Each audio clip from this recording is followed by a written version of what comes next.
I'm Bill from Mettalworx, and I'm here, and I can't even say Mettalworx.com anymore, so because there is none. But I'm here with LionSault, and we are here at the Maritime Metal and Hard Rock Festival 666. Now, you guys were a part of this last year and this year. Yep. What are your thoughts on the festival? I mean, it's always a super fun time. It's something I've always wanted to be a part of. And last year was awesome. This year's awesome. This year we headlined Friday night, so that's pretty cool. Yeah. Well, you came close to headlining last year too. Yeah, that's right, isn't it? Yeah. You were second last. Yeah. Okay. Now the band. Now I was trying to look up some stuff, and the band formed in 2015. I mean, a little bit before that. It started. Chase and I have been playing together since 2006. LionSault started probably 2014. Okay. We just officially changed the name in 2015. Okay. But still, when you look at, this is 2018. You guys have won an ECMA, couple Music New Brunswick awards, and I remember I had seen the name around, and I was like, okay, all right. And then all of a sudden, ECMA winner, and I'm like, okay. And then when I finally saw you live, I understood. But that's pretty quick, because a lot of bands take forever. What was it? Just timing, do you think, or just your style just clicked, or what? I think it's a lot of everything with that. We were really carefully planning the name change and the album and all of that stuff. We were very smart about how we went about starting it. And of course, we met a lot of great people, specifically Dawn from the Motor League really helped us out a lot with what to do, what not to do, and things like that. So I guess that's kind of mostly it. We were just cool. Very smart about it. Yeah, well, having friends in high places, kind of helps. Now, you guys just did Canadian Music Week too. What was that like? It was awesome. It was super fun. Cody, do you want to take this one? It was kind of painful, but other than that, it was pretty good. We went to a lot of conferences, and we learned a lot of cool stuff from some people really in the industry. So that was kind of cool to hear their take on how they see the industry, and to take some notes. But no, we played with a lot of cool bands at our showcase. But yeah, Toronto's a really fun city to play in. I don't really have much more to say than that. All right, now I got what happened to the knee? Okay, well, we played ECMAs beforehand, and we kind of got a little rowdy at the hotel, and I ended up popping my knee out of socket and really damaging some ligaments and muscles. So yeah, I ended up not going to the hospital, which was in hindsight dumb, but went to Toronto with a still wrecked knee, and then it ended up popping out a few times, including on stage at our showcase. But as soon as I got back home, ended up going to the hospital and getting it checked out. So physio is my friend, and but rock and roll. Rock and roll. The show must go on. Yeah. Okay. Now, I actually heard a rumor that you guys might be relocating more local here. Any truth to that, or was that just something that's a possibility up in the air? Don't want to comment. It's strong possibility. Strong possibility. Okay. Cool. Yeah. All right. Okay. So now we do have to address the fact that this is a brand new lineup. Chase was playing with you before, but no, was it back in March that show? Yeah. Because I just remember Trevor, Cody's dad, was just like, hey, do you want to come down to Halifax with me? We're going to see Cody play with his new band. I'm like, yeah, sure. What's the name of the band? LionSault. I'm like, what the? What happened there? And then, so anyways, and the first gig, like I told you guys, I think we pointed out one little mistake. So you guys clicked right away. Was it something? Awesome. Yeah. Yeah. So it was just something that, I knew that the style made sense. As soon as you guys first jammed together, you just knew that this was gonna work? Oh yeah, for sure. He fit perfectly from day one. Yeah, I know, trust me, I've been in bands where like trying different people out and you're like, eh? No. Some are just like, okay, yes, this one, or nope. Like sometimes there are people that you jam with and you're like, I can see this working, but it's like we just clicked instantly, even on like a friendship level. Like we met the night before at Church of Destruction. We were all just hanging out, and it's just like we're like musical soulmates, man. I swear to God. Yeah. Well, that always helps too, because I mean, if you're not getting along, then it just It just takes the fun out of it when you're not getting along, and for us, it's just worth having fun. Now, because I mean, I guess style-wise, it's not really going to change the musical direction of the band, or do you think that there will be a little bit of a different dynamic, or how does that even work? Like when you guys are songwriting, is it a band thing? Do you just write a bunch of songs and say, here, learn it? Like how does it work? Well, I mean, what we're kind of doing now is like I'm writing a few riffs, and I'll just send it to the guys, and we'll kind of work on the what's the word that I'm looking for? The arrangement. The arrangement of the song is kind of what we work on, and you know, I'll have a riff and I'll be like, I don't really know where to go from here, and Cody will just like whip up something that kind of flows nice, and we just go through it and try to work. And like for lyrics and melodies, like I'm kind of taking charge on that for this album more so. Like last album I did all the melodies and co-wrote lyrics, but for this one I'm kind of writing most of the lyrics on too. I find it's kind of makes sense though for the singer to write most of the lyrics, because you're the one that's actually expressing those words. Exactly. Yeah. So I mean, I guess it does work. Some bands like Black Sabbath, Geezer Butler wrote a lot of lyrics because Ozzy was probably out of it. But in that case, it worked. Then there's another band called Rush. These. I mean, yeah. Few people have heard of them. Yeah, I think they're from Willowdale or something. Yeah, somewhere down the road. So, now, that was going to be my next question is, are you working on new material for a new album? So you are? Yes, we are. We're going to jump in the studio and start tracking them in August. All right, so you guys had just done the Witch Hunt single. Yeah.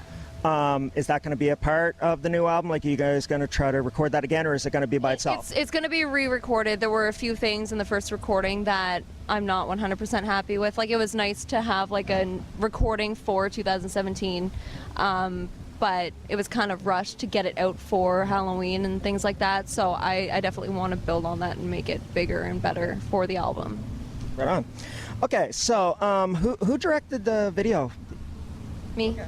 Yeah, I directed. Like Chase helped directed like the first two, but more so like the ideas were a lot between all of us. But for Witch Hunt, it was all my idea, all of my directing, and I edited the whole thing too. That was my project, my baby.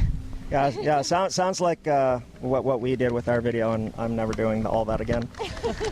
Never, ever again. I'm definitely glad to have Chase back on the team, because he knows a lot more about like video and recording.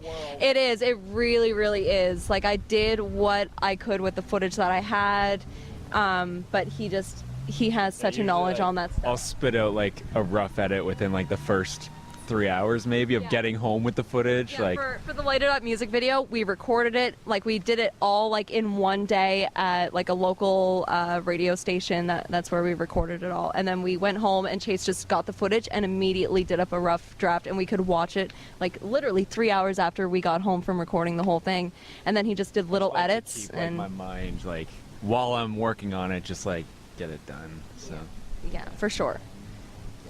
Okay, now I always end off with a kind of goofy kind of question, but this was I don't know if you were a part of the conversation, but it was something that I started with your dad, because like we were talking about the name of your guys' band, LionSault, Chris Jericho's move. Yeah. That's obviously where it came from. Okay, and so that's a great wrestling hold that makes a great name. Yes. What would be the worst name of a wrestling hold for a band that you can think of? Now, I have a top 5 list that I made, but I've been thinking about this for months. So, oh my God. Okay. No pressure. There's so much pressure. They're probably all used, right? What's yours? Crippler Crossface would be terrible. Well, especially with what ended up happening to the person that did that move. Onward. Oh my God, I am blanking. I'm just thinking of like all my favorite wrestlers and just. There's a lot of good ones because I actually I cheated a little bit and went through my 2K18 video game, and I was going through and I was like most of these would make like kick-ass band names, and then of course they're. Write them down. Like I might use this in the future. Maybe like Butterfly DDT. I feel like that would be a pretty bad one, right? Yeah. The Dirty Deeds, but the technical name for Dirty Swanton Deeds. Bomb would be pretty shitty as well. Yeah. I always thought whenever I hear Swanton Bomb, I picture Chinese food. It just sounds like Wonton soup. Swanton soup. Would you like some Swanton soup? Okay, what's your top 5 worst? what's Okay. It might Well, spark some memory for me. Okay, so the first one I do have to credit Trevor, Cody's dad. Small package. Okay. Especially if there's any men in the, it just, Yeah. the whole rock star thing, Spinal Tap, you got to have the zucchini, you got to, Yeah. Okay, so that's one. Now I tried to stay with common ones. Yeah. I thought the People's Elbow would be kind of stupid. That would be stupid. Yeah. Like, love The Rock, but no. Superman Punch. Superman punch. That's what I was trying to think of. I was like, what? What is Roman? Which is dumb for a wrestling maneuver, let alone. Yeah, well, I was trying to think. I was like, Roman Reigns, like, what are his moves? I was like, well, he has the sphere, and then the Superman punch. I couldn't like think of it, and then he has like the Drive-by. the apron move. Like, those are his 3 moves, and he just does them. All right, the squirrel's turning over here. I have a couple bad ones. Okay. The frog splash. Or oh my god. Oh fuck! It just had one. Come back to me. I'll remember it. Okay, so my fourth one. Of course, I saved the best for last, but my fourth one was the monkey flip. Oh my god. That's It's kind of dumb. It's nowhere. No, trust me, I saved the doozy for the last. can't wait. I can't wait. Let's see if this beats this one. Flying forearm. Flying forearm's not bad. I don't know. It'd be pretty weak. Okay, I can see it though, like for like moshing, like flying forearms going around. Like, come on, like, yeah. Gin. That sounds like a good comedy core band name. Yeah, exactly, Where's my right? boy Aaron at? Hey, Ron. all right. So for my worst possible band name based on. Anybody remember Rikishi?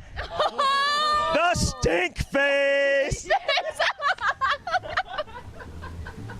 And now our next band, Stink Face. Oh my god. Doing it too. Like, I thought of it that night, and I was like, because I'd asked you about doing the interview here back in March, and I'm like, I am saving it. I'm not telling anybody that. I'm saving it. And that's why I was bugging you for this interview, mainly just so I could say that. Speaking of Rikishi, I actually have like a birthday shout out from him from 2014. Like, it's on Really? YouTube. And he's just like, oh, happy birthday, Courtney. Stay away from those Monster Energy drinks. They're really bad for you.